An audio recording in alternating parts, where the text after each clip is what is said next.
கோலங்கள்ல வந்து first shot எனக்கு என்ன எடுத்தாங்கன்னு நான் சொல்ல நான் விரும்புறேன். ஒரு வீட்டுக்குள்ள வர மாதிரி ஃபர்ஸ்ட் ஷாட் எனக்கு என்ன பதிவு பண்ணாங்கன்னா, வெளியில இருந்து ரோடுல இருந்து டோரை ஓபன் பண்ணிட்டு உள்ள வர மாதிரி வீட்டுக்குள்ள சைதாப்பேட்டு வீடு.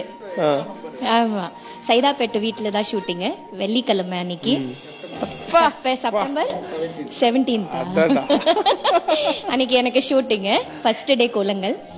ஸோ ஃபர்ஸ்ட் ஷாட் எனக்கு எப்படி எடுத்தாங்கன்னா, வீட்டுக்குள்ள வர மாதிரி ஆட்டோல இறங்கி படபடன்னு வீட்டுக்குள்ள என்ட்ரி ஆகுற மாதிரி.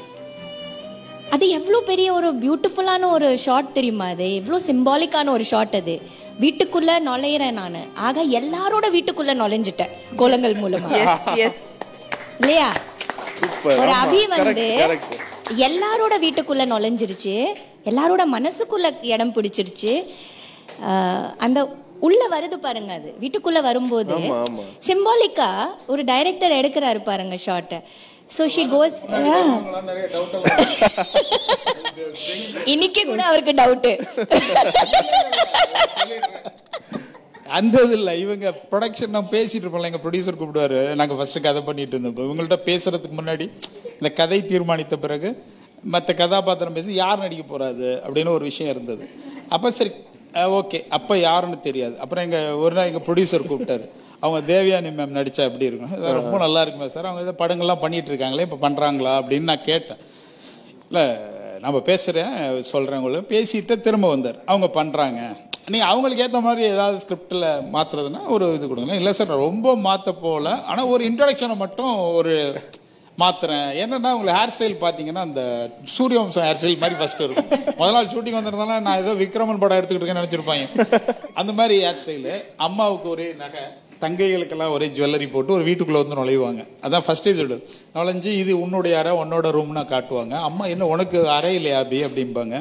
என்ன உங்கள் அறையிலே நான் இருந்துக்க மாட்டேனா, எனக்குன்னு எதுக்கு தனி அறைன்னு, நீ கல்யாணம் பண்ணிக்கணும் எனக்கு வேண்டாமாம்பாங்க. அப்படியே போனால் ஒரு வண்டி ட்ராவல் ஆகும். தூங்கிட்டு இருப்பாங்க. இது சாஞ்சு டயர்டாகி யார் தீபா மேலே படுது, என்ன பகல் கனவு அப்படி.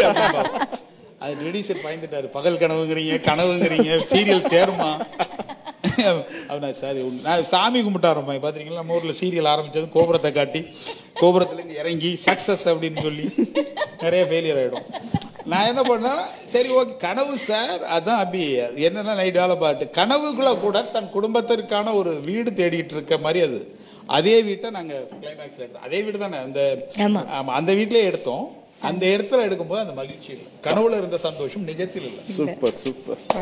எவ்வளவு மெமரிஸ் சொல்ல சொல்ல ஒன்னொரு மெமரிஸும் அவ்வளோ ஒரு. அப்ப அந்த வீட்டை விட்டு வெளியில வருவாங்கல்ல, அப்ப அந்த தங்கையில வளர்ந்துருக்கா, கருத்து முரண் நிறைய இருக்கு, மாறிட்டாங்க, அம்மா வேற மாதிரி இருக்காங்க. ஆனா அந்த வீடு மட்டும் அவங்களுக்காக நான் கட்டிட்டேன்னு சொன்னா அந்த வீடு கிரகப்பிரவேசம் அன்னைக்கு வெளியேறிடுவாங்க. வெளியேறதான் அந்த கதையா இருக்கும். அது மாதிரியான விஷயங்கள் வந்து நான் கிளைமேக்ஸ் எடுப்பீங்களா ப்ரொடியூசர் கேட்டார். இது என்ன இப்போ மெகா சீரியல் உங்களுக்கு புதுசா இருக்கு, நீங்க வந்து இந்த கிளைமேக்ஸ் எல்லாம் வைக்க முடியாது, மாறிடுனாரு. நான் இதை நோக்கி பயணி கேட்டு எனக்கு எல்லாமே மாறிடும் இல்லையா.